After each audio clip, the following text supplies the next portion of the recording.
പവിത്രം 2 26-ാമത്തെ episode. Tarun, വേദ, മോള്, അമ്മ ഭക്ഷണം കഴിക്കാനിരിക്കുന്നു. തരുൺ: ഞാൻ മോളെ ഇവിടുത്തെ സ്കൂളിൽ ചേർത്തിയാലോ? ഇനി അവിടെ സുരക്ഷിതമാണെന്ന് തോന്നുന്നില്ല. വേദ: അതെങ്ങനെ ശരിയാവും? മോളെ നോക്കാൻ ഇവിടെ ആരുണ്ട്? തരുൺ പറഞ്ഞു: അമ്മയുണ്ടല്ലോ. വേദ ചോദിച്ചു: അപ്പോൾ നമ്മുടെ കൂടെ അമ്മ അങ്ങോട്ട് വരുന്നില്ലേ?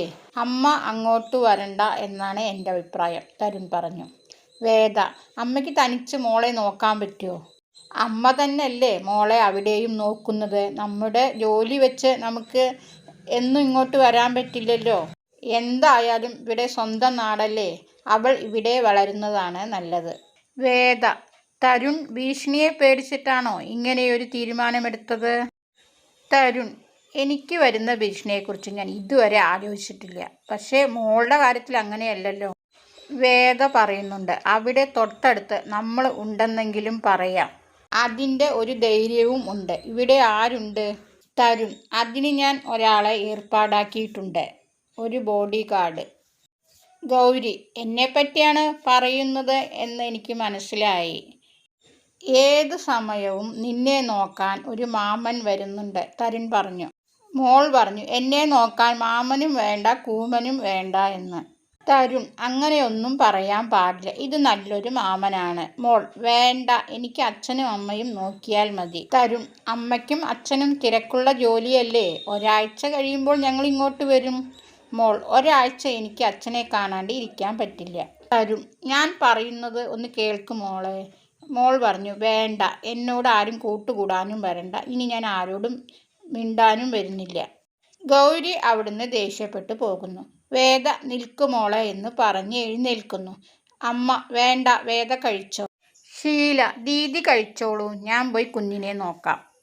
വേദ തരുണിനോട്: ഇത്രയും പ്രധാനപ്പെട്ട കാര്യം തീരുമാനിക്കുമ്പോൾ ഞങ്ങളോട് കൂടി ഒന്ന് ആലോചിക്കണ്ടേ? തരുൺ: ഇത് ആലോചിച്ച് നടപ്പാക്കേണ്ട കാര്യമല്ല വേദ. ആക്രമിക്കാൻ വരുന്നവരെ ആലോചിച്ചു തീരുമാനിച്ചിട്ടല്ല വരുന്നത്. മോൾക്ക് ഒരു മുൻകൂർ സുരക്ഷ ഉറപ്പാക്കുന്നതിൽ എന്താണ് തെറ്റ്? വേദ: എന്തായാലും പുറത്തു നിന്നുള്ള ഒരാളല്ലേ വരുന്നത്. മോള് കുഞ്ഞല്ലേ, ആരെയും ഇന്ന് കാലത്ത് വിശ്വസിക്കാൻ പറ്റില്ല. തരുൺ പറയുന്നുണ്ട്: എൻ്റെ മോളെ നോക്കാൻ ഞാൻ ഒരാളെ ഏൽപ്പിക്കുമ്പോൾ അത്രയും വിശ്വസ്തനായിട്ടുള്ള ഒരാളായിരിക്കും. അത് കണ്ടെത്തിത്തരാൻ എനിക്ക് ഒരുപാട് ആളുകളുണ്ട്. അവരെയെല്ലാം എനിക്ക് വിശ്വാസമാണ്. അതുപോലെ അമ്മ തരുണിനോട്: മോളെപ്പറ്റി നീ എന്താലോചിക്കുമ്പോഴും തെറ്റായിട്ടൊന്നും ചെയ്യില്ലെന്ന് എനിക്കറിയാം. അവളെ നോക്കി ഇവിടെ ഇരിക്കാൻ എനിക്ക് സന്തോഷമേ ഉള്ളൂ. മോളുടെ കാര്യത്തിൽ എന്ത് തീരുമാനമെടുക്കുമ്പോഴും നിങ്ങൾ രണ്ടുപേരും കൂടെ ആലോചിച്ചിട്ട് വേണം തീരുമാനമെടുക്കാൻ. എന്നിട്ട് മോളെ പറഞ്ഞ് മനസ്സിലാക്കണം. മോളുടെ മുന്നിലിരുന്ന് നിങ്ങൾ തർക്കിക്കുന്നത് ശരിയല്ല. അമ്മ: വേദ എന്തു പറയുന്നു? എൻ്റെ വായടപ്പിച്ചിട്ട് ഞാൻ എന്തു പറയാനാ? വേദ അവിടുന്ന് എഴുന്നേറ്റ് പോകുന്നു. തരുൺ അമ്മയോട്: എന്തിനാ ഇതൊക്കെ ഇവളോട് പറയേണ്ട ആവശ്യം? മോളെ വളർത്തി വലുതാക്കുന്നതിൽ വേദയ്ക്കും പങ്കുണ്ടല്ലോ. തൽക്കാലം അമ്മ പറയുന്നത് നീ അനുസരിച്ചാൽ മതി. ഷീല റാമിനോട്: പണിക്ക് ഒരാൾ വരുന്നു എന്ന് പറഞ്ഞപ്പോഴേ ഇവിടെ പ്രശ്നം തുടങ്ങി. റാം: എന്തു പ്രശ്നം? ഈ വീട്ടിൽ എന്തൊക്കെയോ പ്രോബ്ലം ഉണ്ട്. കുട്ടിയെ നോക്കാൻ പുതിയൊരാൾ വരികയാണ്. റാം പറഞ്ഞു: ഞാനിവിടെ ഉണ്ടല്ലോ ഫുൾ ടൈം നോക്കാൻ. ഷീല: ബോഡി ഗാർഡാണ് വരുന്നത്. റാം: എന്തു ബോഡി ഗാർഡ്? കുട്ടിയുടെ പിന്നാലെ നടക്കാൻ ഒരാൾ. ഷീല പറയുന്നുണ്ട്: നിങ്ങൾക്ക് കുശുമ്പാണ് എന്ന്. എനിക്ക് എന്തിന് കുശുമ്പ്? ഞാൻ സാറിൻ്റെ കൂടെ നിൽക്കാൻ തുടങ്ങിയിട്ട് എത്ര കാലമായി? ഷീല: പുതിയ ആൾ വന്ന നിന്റെ കാര്യം പോക്കാ. റാം: എനിക്ക് അതിനൊരു കുഴപ്പവുമില്ല. വേദയോട് തരുൺ പുറത്തേക്ക് വരാൻ പറയുന്നു. മോള് അവിടെ കളിച്ചോട്ടെ, നിന്നോട് എനിക്ക് കുറച്ച് കാര്യങ്ങൾ പറയാനുണ്ട്. തരുൺ: മോളുടെ കാര്യം വരുമ്പോൾ എനിക്ക് വല്ലാണ്ട് ഉത്കണ്ഠ വരും. അതുകൊണ്ട് ഞാൻ എന്തെങ്കിലും പറഞ്ഞു പോവും. വേദ ഒന്നും വിചാരിക്കണ്ട. വേദ: ഞാൻ മോളെയും കൊണ്ട് പുറത്തു പോയതിനാണോ ഇത്രയും പെട്ടെന്ന് ഒരു ബോഡി ഗാർഡിനെ സംഘടിപ്പിച്ചത്? തരുൺ: മോളെയും കൊണ്ട് പുറത്തു പോകുമ്പോൾ വേദ എന്നോട് ചോദിച്ചോ? അതിൻ്റെ ആവശ്യമുണ്ടെന്ന് തരുൺ വിശ്വസിക്കുന്നുണ്ടോ? വേദ ഊരും പേരും അറിയാത്ത ഒരാളെ ബോഡി ഗാർഡായി നിർത്തുന്നു.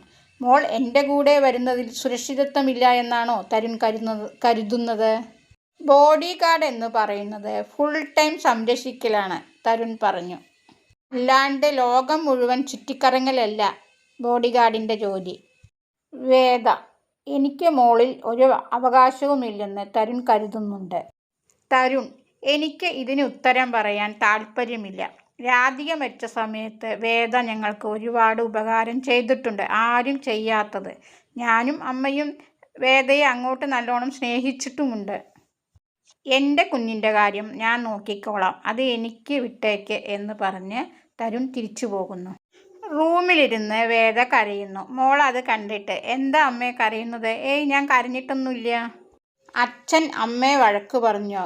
വേദ: ഇല്ല മോളെ, ഇത് അങ്ങനെ വിട്ടാൽ പറ്റില്ല. ഗൗരി മോള് ചോദിച്ചിട്ടെന്നെ ഇരിക്കുള്ളൂ. ഗൗരി അച്ഛനോട് ചോദിക്കാൻ പോകുമ്പോൾ വേദ മോളെ തടയുന്നു. വേദ പറയുന്നതൊന്നും കേൾക്കാതെ ഗൗരി അച്ഛനോട് ചോദിക്കാൻ പോവുകയാണ്.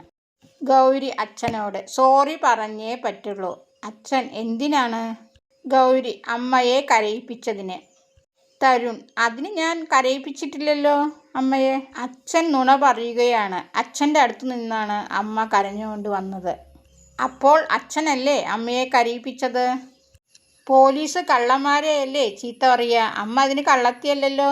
തരുൺ: എൻ്റെ ഗൗരി മോളെ, നീ എന്തൊക്കെയാണ് പറയുന്നത്?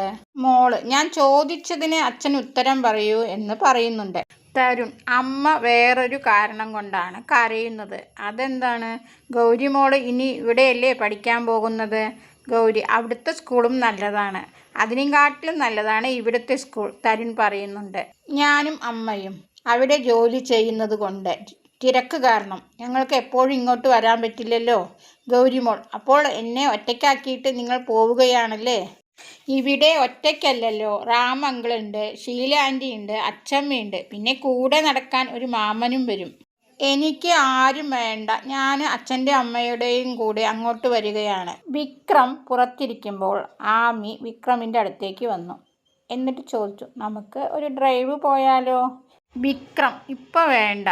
ആമിയോട് ആമിയുടെ കഥ പറയാൻ പറഞ്ഞു. പറയാനാണെങ്കിൽ ഒരുപാടുണ്ട്, എനിക്കിപ്പോൾ അതിന് താല്പര്യമില്ല. എനിക്ക് ഒരു കഥ കേൾക്കാനാണ് ഇഷ്ടം. വിക്രം വേദയുമൊത്തുള്ള ജീവിതകഥ ആമിക്ക് പറഞ്ഞു കൊടുത്തു. വേദ ഉമ്മറത്ത് തനിച്ചിരിക്കുമ്പോൾ തരുൺ വന്ന് വേദയോട് സോറി പറഞ്ഞു. ഗൗരി ഇവിടെ ഒറ്റയ്ക്ക് നിൽക്കാൻ കൂട്ടാക്കുന്നില്ല എന്ന് തരുൺ വേദയോട് പറഞ്ഞു. ഞാനും നീയും കൂടെ വേണം മോളെ പറഞ്ഞ് മനസ്സിലാക്കാൻ. Okay, by.